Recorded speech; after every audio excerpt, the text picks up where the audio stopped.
एकदम सुनसान रास्ता, चारों तरफ सन्नाटा और ये काला भयानक जंगल। ये कंचन मुझे कहाँ ले जा रही थी? मेरा दिल सीने में धाड़ धाड़ बज रहा था। जंगल का सन्नाटा कानों में साए साए कर रहा था। और आखिर काली गुफा आ गई। पर ये क्या? हे भगवान! ये तो ये तो सच में शैतान है। इतना भयानक, लंबे दांत, चमकती लाल खूंखार आंखें। अब मैं जिंदा नहीं बचूंगी। हे भगवान! हे भगवान, बचा लो मुझे। हर हर महादेव दोस्तों। मेरा नाम रजत शर्मा है और स्वागत है आपका मेरे इस YouTube channel Shivraj mystery blogs पर। दोस्तों, इस दुनिया में रोटी, कपड़ा और मकान हर इंसान की ज़रूरत है। पर कई बार हालात इंसान को इतना मजबूर कर देते हैं कि उसे समझ नहीं आता कि करें तो करें क्या। और ऐसे में कई बार इंसान के कदम गलत राह पर चले जाते हैं, जिसका बाद में बहुत बड़ा खामियाजा इंसान को भुगतना पड़ता है। आज जो घटना मैं आपको सुनाने जा रहा हूँ, वो गुजरात के एक छोटे से गांव की सच्ची घटना है। ये कहानी है चेतना की, जिसकी अभी नई नई शादी हुई थी। चेतना गांव देहात के एक गरीब परिवार की लड़की थी। घर वालों के पास ज़्यादा पैसा नहीं था। पिताजी को चेतना की शादी की जल्दी थी, इसलिए पास के ही गांव में एक ठीक ठाक रिश्ता देखकर उसकी शादी कर देते हैं। चेतना के ससुराल वाले भी ज़्यादा संपन्न नहीं थे। गांव में एक छोटा सा मकान था, पर चेतना का पति राजेश होशियार था और गांव से दूर शहर में एक प्राइवेट कंपनी में नौकरी करता था। इसलिए चेतना खुश थी कि चलो, कम से कम उसका पति तो उसका ख्याल रखेगा। राजेश की एक बहन थी जिसकी शादी हो गई थी, तो उसके माँ बाप को मिलाकर इस परिवार में सिर्फ 4 लोग थे। चेतना की शादी के बाद कुछ दिन तो मज़े से गुजरे। राजेश सुबह सुबह शहर को निकल जाता, दिन भर काम करता और शाम को घर आ जाता। पर एक दिन एक हादसा हो जाता है। शहर से घर आते वक्त राजेश का एक्सीडेंट हो जाता है और राजेश का दाहिना हाथ बुरी तरह चोटिल हो जाता है। राजेश डॉक्टर के पास जाता है, उसका इलाज शुरू होता है। कुछ दिन बीतते हैं, पर उसका हाथ ठीक नहीं होता है। उसके हाथ की चोटें तो ठीक हो जाती हैं, पर उसका दाहिना हाथ काम करना बिल्कुल बंद कर देता है। उसका हाथ होते हुए भी ना होने के बराबर हो जाता है। इस वजह से उसकी नौकरी भी छूट जाती है। चेतना के ऊपर तो मानो पहाड़ ही टूट पड़ता है। उसकी खुशियों को ग्रहण लग जाता है। डॉक्टर ने ये तो बोल दिया कि राजेश का हाथ ठीक हो सकता है, पर इसमें कितना वक्त लग जाएगा कुछ कह नहीं सकते। राजेश का हाथ भी खराब था और साथ ही साथ वो बीमार भी रहने लगा। चेतना के दिन अब गरीबी में कटने लगे। आमदनी का कोई खास सोर्स नहीं था, बस किसी तरह घर का गुजर बसर चल रहा था। धीरे धीरे 2 साल गुजर गए। राजेश अब पहले से ठीक था, पर दाहिना हाथ अभी भी ढंग से काम नहीं करता था। इस वजह से पढ़ा लिखा होने के बावजूद उसे कोई भी ढंग की नौकरी नहीं मिली। वो गांव में ही एक छोटी किराना स्टोर चलाने लगा, पर इस दुकान से घर का खर्च भी नहीं चल पा रहा था। चेतना गरीब तो थी ही, साथ ही साथ बे औलाद भी थी। इन 2 सालों में ही चेतना बहुत परेशान हो चुकी थी। उसे अपना कोई फ्यूचर नज़र नहीं आ रहा था। वो अपने पड़ोसियों और रिश्तेदारों को मज़े से रहते हुए देखती। चेतना को लग रहा था कि पूरी दुनिया मज़े कर रही है, बस उसे छोड़कर। समय ऐसे ही गुजर रहा था। एक दिन सब्जी खरीदते वक्त चेतना को अपनी बचपन की सहेली कंचन मिली। काफ़ी दिनों के बाद कंचन चेतना से मिलकर काफ़ी खुश हुई। कंचन ने बताया वो तो यहीं पास के ही मोहल्ले में रहती है, यहाँ उसकी ससुराल है। लो, मुझे तो पता ही नहीं था। मेरा घर भी यहीं पास में ही है, चेतना ने कहा। अरे, स्कूल के बाद कभी मिलना भी तो नहीं हुआ। एक दो बार रास्ता चलते हुए देखा था तुम्हें, पर तुम्हारे बारे में कभी कुछ पता ही नहीं चला। कंचन और चेतना बहुत दिनों के बाद मिल रहे थे और फिर वो एक दूसरे से कई बार मिले। ये कंचन का मिलना ही इस कहानी में एक नया मोड़ लेने वाला था। कंचन के बहुत बुलाने पर एक बार चेतना कंचन के घर गई। चेतना को कंचन से मिलकर लगा था कि वो भी एक अच्छे परिवार से है। अच्छी साड़ी, अच्छी ज्वेलरी, चूड़ियाँ, और कंचन अक्सर ढेर सारा सामान भी खरीदती थी। ये सब देखकर चेतना को लगा कि ज़्यादा ना सही, पर कंचन थोड़े अमीर परिवार से तो है। पर कंचन के घर आकर चेतना को पता चलता है कि कंचन थोड़ी नहीं बल्कि बहुत ज़्यादा अमीर है। गांव में भी रहते हुए इतना बड़ा और शानदार मकान, अपनी खुद की गाड़ी और घर में सुख सुविधा का सारा सामान मौजूद था। कंचन के दो बच्चे थे और दोनों बच्चे अच्छे स्कूल में पढ़ रहे थे। कंचन के पति का शहर में खुद का बिजनेस था और अच्छा चल रहा था। बातों ही बातों में आखिर चेतना ने कंचन को अपने हालात के बारे में सब बताया, जिसे सुनकर कंचन को दुख हुआ। पर कंचन ने चेतना को दिलासा दिया कि अगर कोई भी परेशानी हो तो उसे बताना, उससे जितना बन पड़ेगा उसकी मदद करेगी। अब चेतना और कंचन अक्सर मिलने लगे। चेतना को कंचन से मिलना अच्छा लगता था। चेतना अक्सर बोला करती, बाकी तो जैसा है वैसा है ही, पर इनकी तबीयत भी ठीक नहीं रहती, जिसका मुझे सबसे बड़ा दुख रहता है। शादी को 2 साल से ज़्यादा हो गए। ये माँ बनने का सुख कब मिलेगा भगवान जाने। आखिर जब एक दिन चेतना कंचन के सामने रोने ही लगी तो कंचन से रहा नहीं गया। कंचन बोली, देख बहन, मैं तेरा दुख समझ सकती हूँ। कभी हम लोग भी तेरी ही तरह दुखी थे। देख, मैं हर तरह से तेरे साथ हूँ। जो ज़रूरत हो बताना। कंचन, अब तुम्हें तो सब कुछ पता ही है, अब मैं क्या कहूँ। मुझे सबसे बड़ा दुख ये है कि मेरे पति की तबीयत ठीक नहीं रहती। काफ़ी इलाज कराया पर वो ठीक नहीं हुए। बस किसी तरह वो स्वस्थ हो जाते, उनका हाथ ठीक हो जाता। ये सुनकर कंचन सोच में पड़ जाती है और कुछ देर बाद बोलती है, देख बहन, अगर बात तेरे पति की है तो ये बात मेरे हाथ में नहीं है, पर एक रास्ता है और मुझे पूरी उम्मीद है कि तेरी सारी परेशानी दूर हो सकती है। पर वो रास्ता थोड़ा खतरनाक है। क्या है वो रास्ता? चेतना चौंक कर बोलती है। कंचन चुप रहती है। चेतना फिर से पूछती है, तुम तंत्र मंत्र को मानती हो? कंचन पूछती है। चेतना को ये सुनकर झटका लगता है। उसे समझ नहीं आया कि क्या बोले। चलो तुम मुझे सोच कर बताना। वैसे मैं चाहती तो नहीं थी कि तुम्हें इसके बारे में बताऊं, क्योंकि इसमें खतरा भी है। तुम अगर ये करना चाहो तो बताना। चेतना कुछ देर चुप रहती है, फिर बोलती है, अच्छा बताओ क्या करना पड़ेगा। कंचन बोलना शुरू करती है, देखो, एक जगह है, तुम्हें वहाँ मेरे साथ चलना पड़ेगा और वहाँ वहाँ चलकर तुम्हें शैतान से मन्नत मांगनी पड़ेगी। अगर शैतान ने तुम्हारी सुन ली तो तुम्हारी सारी परेशानी दूर हो सकती है। चेतना ये सुनकर चौंक गई और वो उस वक्त कंचन के यहाँ से चली आई। वो सोच रही थी कि उसे क्या करना चाहिए। कंचन की बात उसके दिमाग में घूम रही थी। शैतान, तंत्र मंत्र, पहले तो उसे थोड़ा डर लगा और वो उसे काफी अजीब भी लग रहा था, पर फिर भी वो गहरी सोच में डूबी हुई थी। उसके हालात सच में काफी खराब थे और अपने हालात सुधारने का उसे कोई रास्ता भी नजर नहीं आ रहा था। तो ऐसे में उसे किसी भी तरह अपने पति को ठीक करना था। उसे भी पैसा चाहिए था, औलाद चाहिए थी, खुशियां चाहिए थीं। आखिर उसने डिसाइड कर लिया। अगले दिन चेतना कंचन से फिर से मिलती है और इस बार कंचन चेतना को सब कुछ डिटेल में बताती है। वो कुछ ऐसा बताती है जिसे सुनकर चेतना काफ़ी सरप्राइज होती है। कंचन बताती है, बहुत साल पहले उनके हालात भी ठीक नहीं थे। बिजनेस में काफ़ी सारा नुकसान हो गया था और कंचन के पति कर्जे में डूब गए थे। घर के हालात भी ठीक नहीं थे। तब मेरे सामने भी कोई रास्ता नहीं बचा था। तब इसी तरह मुझे किसी ने इस बारे में बताया था, शैतान की गुफा के बारे में। शैतान की गुफा? हाँ, वहाँ जाकर पहले पूजा करनी पड़ती है, फिर शैतान से मन्नत मांगनी पड़ती है। अगर शैतान खुश हो जाता है तो तुम्हारी सारी परेशानी दूर हो जाएगी। पर कंचन बोलते बोलते रुक जाती है। पर शैतान की एक शर्त होती है। कैसी शर्त? बदले में शैतान को भी कुछ चाहिए होता है।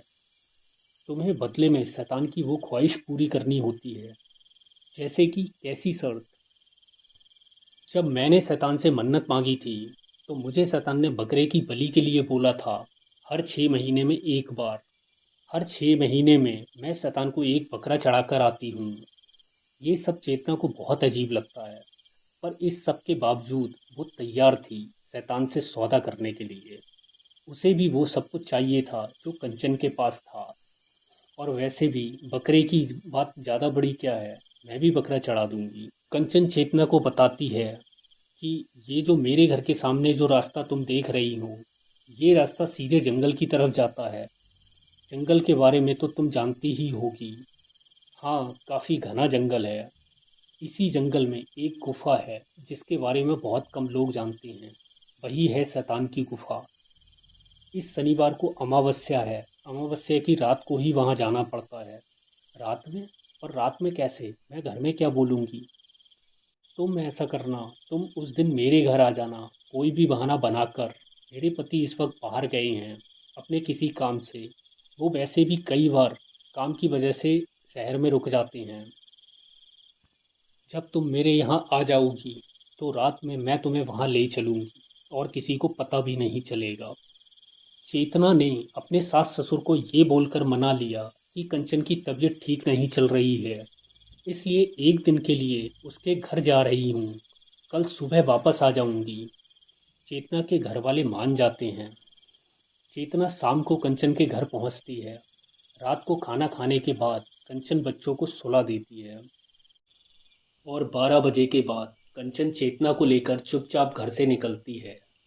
बच्चे गहरी नींद में थे। वो मेन गेट पर ताला लगा देती है। कंचन अपने साथ एक बड़ा थैला लेकर आई थी। उस थैले में काफ़ी सारी चीज़ें थीं। साथ में एक जिंदा मुर्गा भी रखा था बांधकर। मुर्गा बंधा हुआ था पर जिंदा था। और उसके बाद वो दोनों जंगल के रास्ते पर आगे बढ़ती हैं। चारों तरफ घुप अंधेरा और सन्नाटा। सर्द रात के कोहरे में दोनों लोग टॉर्च की रोशनी में आगे बढ़ रहे थे।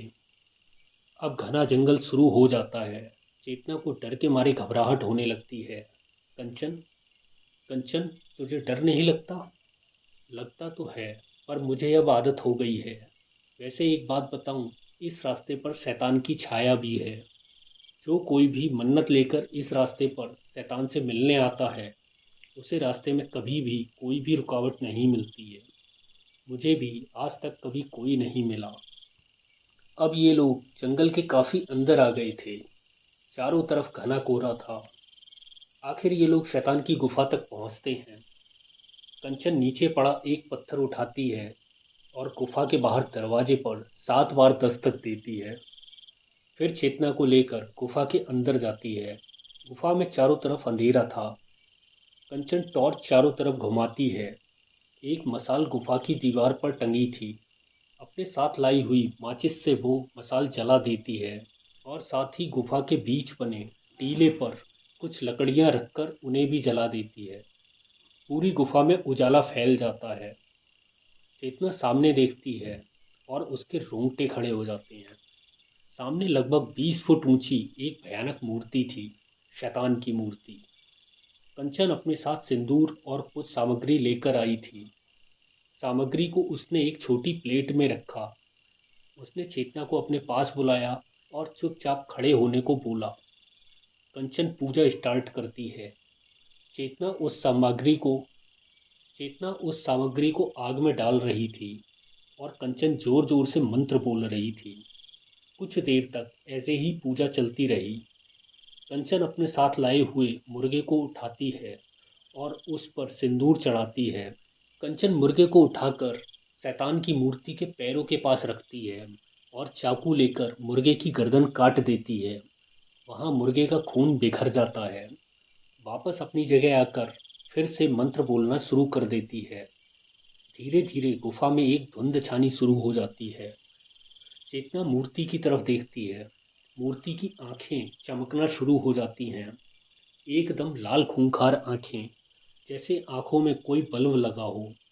मूर्ति के मुंह से धुआं निकलने लगता है और एक गुर्राहट गुफा में गूंजने लगती है। और फिर गुफा में एक भारी आवाज गूंजती है। क्यों आए हो तुम दोनों यहाँ? क्यों जगाया है मुझे? कंचन चेतना को इशारा करती है और चेतना कांपती हुई बोलती है, फरियाद, फरियाद लेकर आई हूँ। क्या मेरी फरियाद पूरी होगी? मूर्ति से कोई जवाब नहीं आता है। कंचन चेतना को चुप रहने का इशारा करती है और फिर कुछ पलों के बाद मूर्ति से आवाज आती है, हाँ, पूरी होगी, हर मुराद पूरी होगी। पर याद रखना, हर फरियाद की एक कीमत होती है। बता, चुका पाएगी? कीमत चुका पाएगी? हाँ, मैं तैयार हूँ। बताओ क्या करना होगा मुझे। वक्त आने पर पता चल जाएगा। अब जाओ, तुम्हारी हर मनोकामना पूरी होगी। बस ध्यान रहे, तुम्हें भी मुझे कुछ देना होगा। अब जाओ, जाओ यहाँ से। और फिर पूरी गुफा लाल रोशनी और धुएं से भर गई। कंचन चेतना को लेकर गुफा से बाहर निकल गई और जाते जाते मसाल को बुझा गई। कंचन और चेतना तेजी से घर की तरफ भागे जा रहे थे। देखना चेतना, अब तेरी सारी मुराद पूरी होगी। पर शैतान ने ये तो बताया नहीं कि उसे मुझसे क्या चाहिए। हाँ, कई बार शैतान बाद में अपनी इच्छा जाहिर करता है। तुझे सपने में आकर या कैसे भी वो तुझे अपनी इच्छा बता देगा। ऐसे ही बातें करते करते वो लोग रास्ते में चले जा रहे थे और बातें करते करते आखिर उनका घर भी आ गया और वो घर पहुंचते हैं। इस वक्त लगभग 4 बजे का समय था। सुबह बस होने वाली थी। घर के अंदर पहुंचकर दोनों बिस्तर में घुस जाती हैं और कंबल ओढ़कर सो जाती हैं। अगले दिन वो लोग 10 बजे सोकर उठते हैं। रविवार का दिन था, बच्चों के स्कूल की भी आज छुट्टी थी। चेतना अपने घर वापस लौट जाती है। धीरे धीरे कुछ दिन गुजर जाते हैं और फिर एक दिन चमत्कार होता है। राजेश के दाहिने हाथ में हरकत शुरू हो जाती है। उसका दाहिना हाथ धीरे धीरे काम करना शुरू कर देता है और 1 महीने में उसका हाथ बिल्कुल ठीक हो जाता है। उसकी तबीयत भी बिल्कुल ठीक हो जाती है। अब चेतना और राजेश के दिन बदलने वाले थे। राजेश अपने दोस्तों और रिश्तेदारों से उधार लेकर शहर में जाकर एक रेस्टोरेंट खोलता है और धीरे धीरे उसका रेस्टोरेंट चलना भी शुरू हो जाता है। उसके रेस्टोरेंट में काफ़ी ग्राहक आने लगते हैं और शहर में वो काफ़ी पॉपुलर हो जाता है। ग्राहकों की भीड़ लगना शुरू हो जाती है। चेतन और राजेश के दिन अब बदल जाते हैं। उनके पास काफ़ी पैसा इकट्ठा हो जाता है। उन्होंने शहर में ही अपना खुद का मकान भी ले लिया और कुछ दिनों बाद एक गाड़ी भी खरीद लेते हैं। और आखिर वो टाइम भी आ जाता है जिसके लिए चेतना बेसब्री से इंतज़ार कर रही थी। चेतना माँ बनती है और अब उसकी ज़िंदगी में खुशियाँ ही खुशियाँ थीं। पर वो आगे आने वाले खतरे से बिल्कुल अनजान थी। वो शैतान की वो बात बिल्कुल भूल ही गई थी। उसे याद ही नहीं था कि शैतान ने भी एक इच्छा जाहिर की थी और उसे उस शैतान की बात माननी पड़ेगी। बच्चे के जन्म का समय नज़दीक आ गया था। एक रात चेतना सो रही थी और सोते सोते ही उसके कानों में एक आवाज़ गूंजी। शैतान की आवाज़। अपना वादा तो याद है ना तुम्हें? मैंने तुम्हें सब कुछ दिया, धन दौलत शोहरत। बदले में मुझे भी तुमसे कुछ चाहिए। तुम्हें भी मुझे कुछ देना होगा। बताओ क्या चाहिए तुम्हें? चेतना नींद में ही बोलती है। तुम्हारा बच्चा। चेतना के कानों में शैतान के ये शब्द हथौड़े की तरह बजते हैं। चेतना हड़बड़ाकर उठ बैठती है। ये शैतान क्या बोल कर गया? क्या ये उसका वहम था? यह शैतान सच में उसके सपने में आया था? तो क्या शैतान को सच में उसका बच्चा? नहीं, ये नहीं हो सकता। पर अगले दिन चेतना को फिर से वही सपना आता है। चेतना बहुत ज़्यादा डर गई थी। एक हफ्ते बाद चेतना को एक प्यारा सा लड़का होता है। घर के सब लोग खुश थे। चेतना और वो बच्चा दोनों स्वस्थ थे। पर चेतना घबराई हुई थी। बच्चे के जन्म को 2 दिन हो गए थे। उस रात घर के सब लोग सोए हुए थे। चेतना भी बच्चे को लेकर सो रही थी। वो सपने में देखती है कि उसके कमरे की खिड़की खुल रही है और शैतान उससे अंदर आ रहा है। अपनी अमानत लेने आया हूँ, शैतान की आवाज़ चेतना के कानों में गूंजती है। और फिर शैतान बच्चे को उठाकर खिड़की से चला जाता है। चेतना चीखते हुए उठ जाती है। चेतना घबराकर बच्चे की तरफ देखती है, पर ये क्या, बच्चा तो वहाँ कहीं नहीं था। शैतान बच्चे को लेकर सच में चला गया था। सारे घर वाले वहाँ जमा हो जाते हैं। पूरे घर में बच्चे को ढूंढा जाता है, पर बच्चे का कहीं पता नहीं चल पाता है। चेतना का रो रो कर बुरा हाल था। घर वाले अलग परेशान थे। आखिर बच्चा कहाँ गया? चेतना ने शैतान के साथ सौदा किया था, तो सौदे की कीमत तो उसे चुकानी ही थी। पर ये सौदेबाजी यहीं नहीं रुकती है। कुछ समय बाद चेतना फिर से माँ बनती है और इस बार भी उसका बच्चा शैतान ले जाता है। और फिर अगली बार भी ऐसा ही होता है। इस तरह चेतना के 3 बच्चे शैतान ले जाता है। चेतना ने खुशियाँ पाने के लिए शैतान से सौदा किया था। बदले में उसे धन दौलत तो मिल जाती है, पर इस सौदे की उसे ये भारी कीमत चुकानी पड़ रही थी। शैतान एक एक करके 3 बच्चे चेतना के ले जा चुका था और उसके बाद चेतना ने बच्चे न करने का फैसला किया था।